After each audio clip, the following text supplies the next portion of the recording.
Selamat pagi, salam sejahtera untuk kita semua. Salam sehat anak-anak Bapak, semuanya kelas 10 AKL ya, dalam program keahlian akuntansi, keuangan dan lembaga. Pada pagi hari ini kita masih diberikan kenikmatan, terutama nikmat sehat oleh Allah Subhanahu wa taala, oleh Tuhan Yang Maha Esa. Kita masih diberikan kesempatan untuk melaksanakan aktivitas rutin, aktivitas lanjutan, yang dimana pada hari Selasa ini tanggal 17 Oktober 2023 kita terjadwal di lab komputer untuk praktikum tentang materi elemen mengolah karakter data.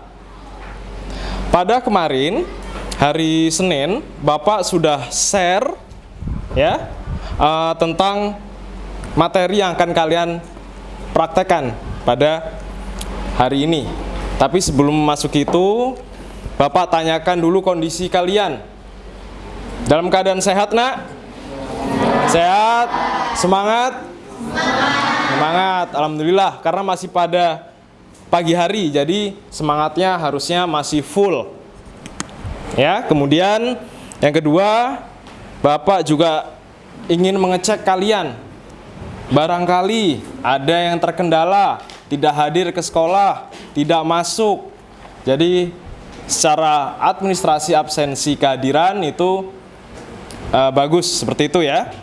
Tadi menurut info di WA grup juga ada yang tidak masuk atas nama siapa ya, Nak? Tadi yang laki-laki Maulana, kemudian Ririn, Syakira sama Rizka.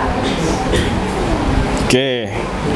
Jadi dari total 40 itu yang hari ini tidak dapat hadir, itu ada 4 orang ya. Jadi sekitar 95% dapat hadir hari ini, dan mudah-mudahan yang mungkin terkendala izin atau terkendala sakit, kita doakan lekas sehat, lekas pulih, sehingga besok atau pertemuan selanjutnya dapat berkumpul dengan kita ya, Nak ya. Seperti itu.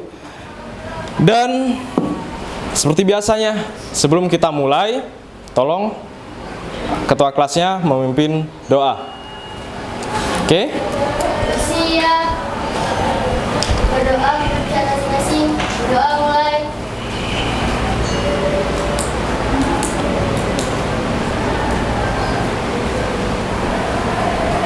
Berdoa selesai. Kembali salam. Assalamualaikum warahmatullahi wabarakatuh. Waalaikumsalam warahmatullahi wabarakatuh. Ya, tadi seperti biasanya juga sebelum memulai KBM kita harus semangat. Seperti biasanya slogan kita ya, Nak. Apa? Semangat pagi, AKL bisa. Cuma di sini Bapak tambahkan gas, kalian jawab gaskan gitu ya. Oke, biar semangat, biar semangat. Semangat pagi, AKL bisa, gas. Lagi-lagi kurang kompak ya. Semangat pagi, AKL bisa, gas. Oke, mantap. Mantap sekali, semangatnya masih full. Ya. Nah, hari ini kita akan praktek tentang cara mengolah karakter data yang ada di spreadsheet atau program P3A, pengolah angka ya. Tapi sebelum itu, Bapak ingin tahu, ada tidak yang ingat materi pada hari Kamis kemarin yang kita pelajari di kelas? Coba tunjuk tangan, kira-kira. Ayo, nggak apa-apa, berdiri. Izin menjawab, Pak. Kami kemarin kita belajar tentang perbedaan sel, kolom, dan range. Oke, bagus. Sama jawabannya kira-kira semuanya? Ya, jadi pada Kamis kemarin kita mempelajari tentang sel, kolom, dan range, yang dimana hari ini setiap kita belajar tentang teori, kita akan langsung mempraktekannya. Karena khusus ya, Nak, termasuk pelajaran khusus di mana ada 2 cara pembelajaran, yaitu dengan cara menerangkan dan juga praktek ya, seperti itu. Oke, Bapak akan menayangkan sebuah PPT dalam bentuk video, dan Bapak juga referensinya dari YouTube. Kalian juga bisa nanti mencari referensinya ya nak. Banyak sekali referensi yang ada di Google, di YouTube yang sudah tergabung dalam TIK, itu sangat banyak sekali. Dan Bapak coba simulasikan, kalian perhatikan baik-baik.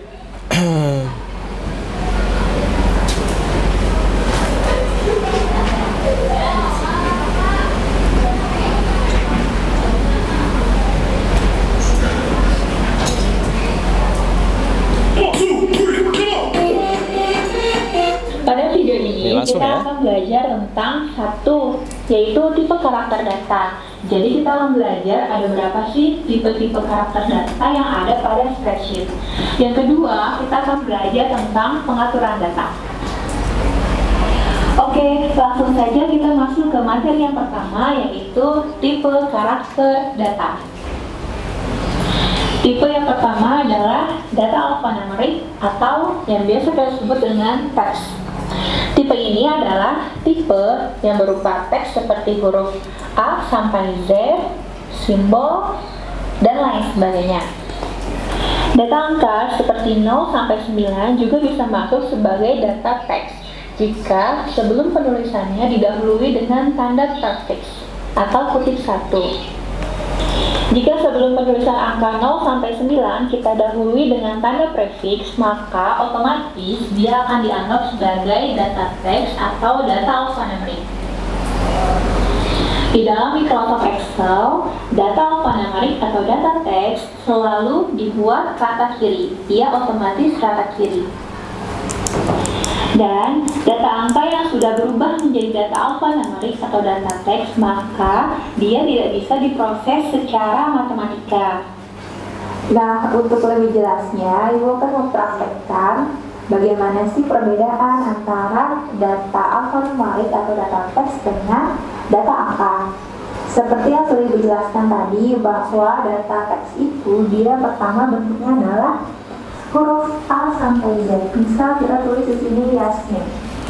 Nah, seperti yang sudah Ibu jelaskan tadi, bahwa data teks itu dia otomatis setelah diketik dia akan menjadi rata kiri. Datanya akan menempel ke kiri. Tapi sedangkan data angka itu dia rata kanan otomatis. Misalnya kita tulis di sini angka 1000. Nah, beda kan ya?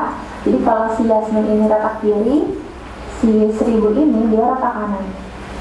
Tapi tadi Ibu udah bilang ya bahwa data angka ini kita bisa ubah menjadi data teks. Gimana caranya? Yaitu dengan menambahkan tanda prefix di sini.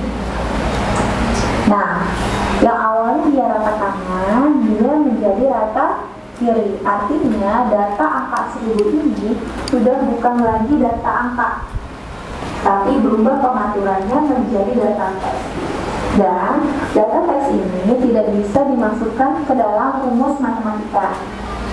Misal di sini Ibu mau menjumlahkan ya 1000.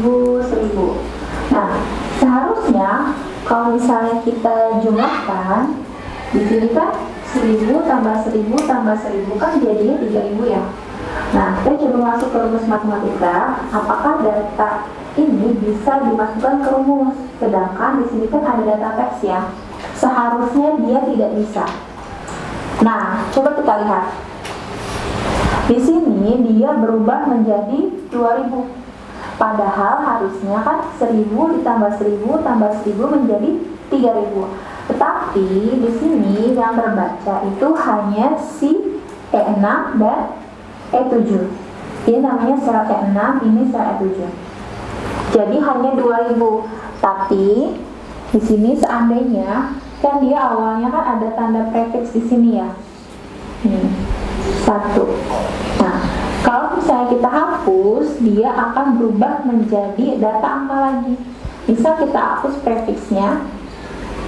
Nah, ini dia langsung berubah menjadi 3000. Artinya data yang ada di E5 ini sudah berubah menjadi data angka dan bisa kita masukkan ke rumus matematika. Nah, data yang kedua adalah data numerik atau data angka. Tipe data ini dia berupa angka 0 sampai 9, data waktu, dan data tanggal yang dapat diproses secara rumus matematika. Nah, sekarang Ibu kasih lihat contohnya. Jadi kalau misalnya si Yasmin ini, dia kan data teks ya. Tapi kalau data yang 1000 ini, dia adalah data angka. Dan yang 3000 ini bukan data angka ya, akan Ibu jelaskan nanti berikutnya. Oke, untuk data yang ketiga adalah data formula atau data rumus. Data ini adalah data yang terdiri atau terbentuk dari rumus-rumus. Dari contoh yang ada di layar, yang manakah data rumus? Apakah Yasmin? Ataukah yang 1000, atau yang 3000? Ya betul, yang masuk ke data rumus adalah data 3000 karena dia terbentuk dari adanya rumus-rumus. Kita lihat ke formula bar ya. Kalau si Yasmin ini dia teks ya, muncul di sini. Dan kalau misalnya si 1000 ini, maka di formula bar dia pun tulisannya 1000 karena memang dia data angka. Tapi kalau misalnya dia data rumus, walaupun di sel E7 ini munculnya angka 3000, nah kalau misalnya kita lihat ke formula bar, dia bukan angka 3000, tapi dia adalah rumus. Kalau di sini Ibu pakai rumus sum. Jadi seperti itu ya, kalau data rumus dia walaupun tampilannya angka, tapi sebenarnya dia adalah rumus. Kamu bisa lihat di formula bar ini. Oke, sampai sini kira-kira ada pertanyaan? Garis besarnya sampai sini nak. Nanti kita akan pindah ke tayangan yang kedua. Karena memang kalau misalnya kita lanjutkan, itu nanti lebih luas. Cuma yang memang penting itu sampai sini. Dan kita akan pindah ke tayangan selanjutnya. Kira-kira ada yang tanyakan? Enggak ya? Oke.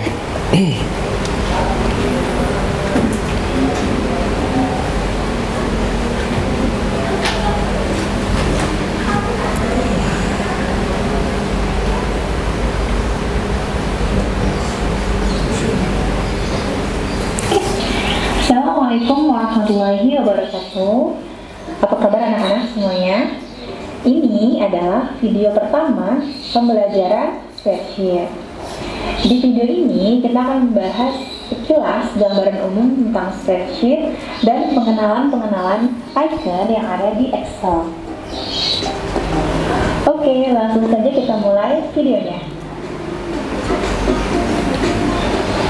Sebelum kita mempelajari lebih jauh tentang spreadsheet, pertama kita harus tahu dulu apa itu spreadsheet. Spreadsheet adalah tabel data yang berbentuk kotak dengan baris dan kolom yang berisikan perhitungan-perhitungan tertentu yang digunakan untuk menganalisis data berupa data statistik, perhitungan akuntansi, dan pembuatan time schedule atau grafik. Lalu, apa saja fungsi dari spreadsheet? Yang pertama adalah membuat tabel data. Yang kedua adalah membuat lembar kerja. Yang ketiga, mengolah angka untuk perhitungan sebuah data dan grafik. Yang keempat, mengolah data dengan menggunakan rumus, grafik, dan data. Yang kelima, membantu pekerjaan di bidang statistik. Dan yang terakhir adalah membantu pekerjaan di bidang akuntansi dan perpajakan. Sekarang kita akan belajar mengenal apa saja sih icon-icon yang ada pada program Excel. Yang pertama adalah file. File adalah tombol yang berisi perintah new, open, save, save as, print, dan lain sebagainya. Yang kedua adalah quick access toolbar. Nah, quick access toolbar ini adalah toolbar yang berisi tombol-tombol perintah cepat dan dapat ditambah atau dikurangi sesuai dengan kebutuhan. Jadi, kita bisa mengcustom sesuai dengan kebutuhan kita. Yang ketiga adalah insert function. Insert function berfungsi untuk menyisipkan fungsi-fungsi maupun rumus tertentu ke dalam sel. Dan formula bar berfungsi untuk menempatkan atau menuliskan formula-formula maupun rumus maupun teks yang akan kita masukkan ke dalam sel. Lalu yang kelima adalah tab ribbon. Tab ribbon adalah toolbar yang berisi beberapa grup dan terdiri dari beberapa perintah. Di sini ada home, insert, page layout, formulas, data, review, dan view. Lalu apa itu grup? Grup berisi berbagai macam perintah yang telah dikelompokkan berdasarkan fungsinya. Contohnya adalah di tab ribbon home itu ada beberapa grup.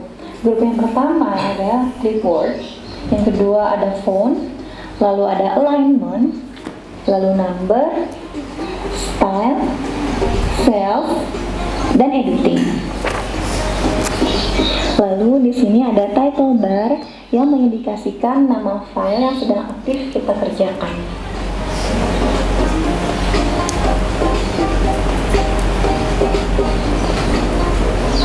Langkah pertama. Oke, sampai sini itu pengenalan spreadsheet ya. Kemudian tadi digabung dengan cell, range, and column. Ada kira-kira ada yang ditanyakan sampai sini? Nah, Tidak. enggak. Ya, tidak. Jadi sekilas tadi tayangan PPT, setelah ini kita langsung praktek. Cuma sebelum kita praktek, kita sekarang berada di ruangan lab. Sama dengan halnya di kelas, kita harus membuat kesepakatan, kita harus membuat peraturan. Ya, karena memang setiap pembelajaran harus ada aturan, ya Nak ya. Nah, Bapak tampilkan di sini sebelum kita praktek langsung ke materi.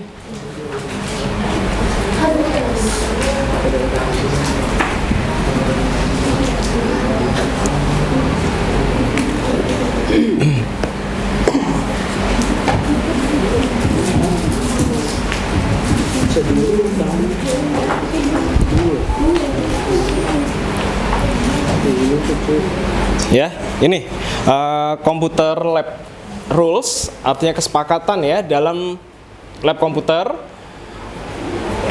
masuk dan keluar secara teratur, kemudian tidak ada makanan dan minuman, kemudian tidak membawa jenis pembersih ya, kemudian jangan pernah memberikan atau menyimpan data pribadi di lab karena ini sifatnya umum. Kemudian hormati gurumu dan teman, sama seperti di kelas. Kemudian mengatur segala yang ada di area, semuanya diatur. Kalian masuk dalam keadaan bersih, keluar pun dalam keadaan bersih, teratur. Kemudian jika ingin mengeprint harus permisi. Nah, ya ada printer di sini di sebelah. Jadi kalau nanti ada tugas yang harus diprint secara bergantian, secara teratur. Kemudian web ya, ini exit inappropriate sheets or image. Jadi bukalah web yang sesuai dengan yang dicari, sesuai yang direferensikan. Ya, kalau misalnya petunjuknya suruh mencari gambar ya gambar. Kemudian kalau misalnya disuruh mencari data yang berkaitan tentang makalah atau artikel ya sesuai dengan referensi. Ya, no running in the laboratory. Artinya ya tidak boleh jalan-jalan, tidak boleh lari-lari atau berisik lah ya, karena memang fase E kelas 10 itu sudah sangat dewasa menurut Bapak. Dan ini posisi di depan komputer yang benar ya Nak, seperti itu, kepala, bahu rileks, punggung, posisi monitor itu dibiasakan nantinya kalau kita saat praktek di lab ya, biar nggak ini Nak sakit pinggang ya, terus sakit punggung. Jadi ada aturannya juga, senyamannya juga. Kita juga nggak bisa selalu dengan posisi seperti ini ya Nak, karena kita frekuensi waktunya bisa 1 jam lebih. Jadi senyaman kalian duduk, yang penting kalian bisa mengerjakan. Nah, ini motivasi sebelum kita melakukan praktikum ya. Artinya pendidikan adalah senjata yang paling ampuh yang bisa Anda gunakan untuk mengubah dunia. Jangankan mengubah dunia ya Nak, hal-hal yang di sekitar kita bisa ubah dengan pendidikan. Contohnya belajar dengan rajin, ya, mengerti dengan keadaan sosial di masyarakat. Ya, kita bisa paling tidak bermanfaat untuk sekitar. Tidak egois, sosialnya tinggi. Karena kita tidak akan bisa bersosialisasi dengan baik kalau misalnya kita tidak belajar. Intinya seperti itu. Ya, pemahaman awalnya seperti itu. Dan oke, tadi Bapak sudah menayangkan PPT berbentuk video ya, Nak. Pasti kalau namanya di kurikulum Merdeka itu ada yang disebut dengan pemahaman bermakna, Nak. Pemahaman bermakna.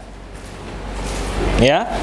Semua yang ditampilkan itu dimaksudkan pasti selalu ada pemahaman dari sisi peserta didik, dari sisi pendidik, ya, tentang materi yang diajarkan.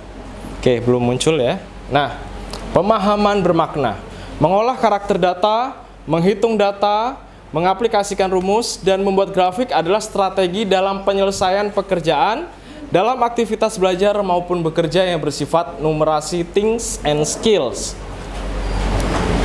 Kalian praktek spreadsheet itu pasti berhubungan dengan angka, Nak, berhubungan dengan rumus, berhubungan dengan tanggal, waktu, itu semuanya melatih kemampuan numerasi kita, skill kita dalam berpikir dan juga mengerjakan, seperti itu. Jadi namanya angka kan 1 sampai 0 ya, atau 0 sampai 1 lagi, tergantung ya. 1, 2, 3